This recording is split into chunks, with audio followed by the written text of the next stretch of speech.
राम राम राम राम राम राम राम राम राम। गोस्वामी तुलसीदास जी महाराज की संक्षिप्त जीवनी।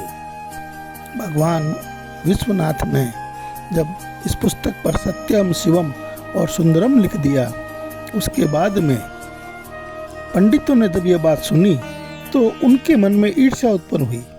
वे दल बांधकर तुलसीदास जी की निंदा करने लगे और उस पुस्तक को भी नष्ट कर देने का प्रयत्न करने लगे। उन्होंने पुस्तक चुराने के लिए 2 चोर भेजे।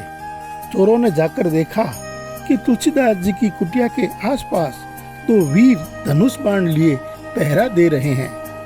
वे बड़े ही सुंदर, श्याम और गौर वर्ण के थे। उनके दर्शन से चोरों की बुद्धि शुद्ध हो गई। उन्होंने उसी समय से चोरी करना छोड़ दिया और भजन में लग गए। तुलसीदास जी ने अपने लिए भगवान को कष्ट हुआ जान कुटी का सारा सामान लुटा दिया। पुस्तक अपने मित्र टोडरमल के यहाँ रख दी। इसके बाद उन्होंने एक दूसरी प्रति लिखी। उसी के आधार पर दूसरी प्रतिलिपियां तैयार की जाने लगी। पुस्तक का प्रचार दिनों दिन बढ़ने लगा। इधर पंडितों ने और कोई उपाय न देख श्री मधुसूदन सरस्वती जी को उस पुस्तक को देखने की प्रेरणा की। श्री मधुसूदन सरस्वती जी ने उसे देखकर बड़ी प्रसन्नता प्रकट की और उस पर यह सम्मति लिख दी।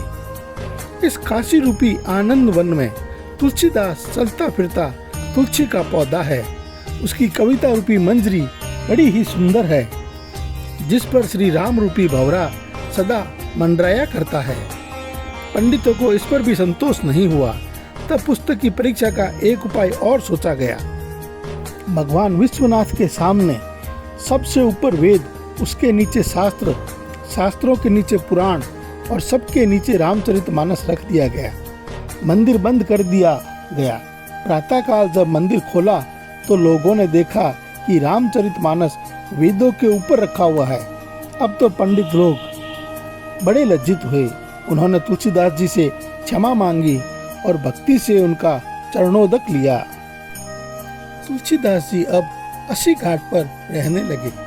रात को एक दिन कलयुग मूर्त रूप धारण कर उनके पास आया और उन्हें त्रास देने लगा।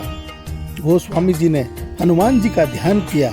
हनुमान जी ने उन्हें विनय के पद रचने को कहा। इस पर गोस्वामी जी ने विनय पत्रिका लिखी और भगवान के चरणों में उसे समर्पित कर दी। श्री राम ने उस पर अपने हस्ताक्षर कर दिए और तुलसीदास जी को निर्भय कर दिया।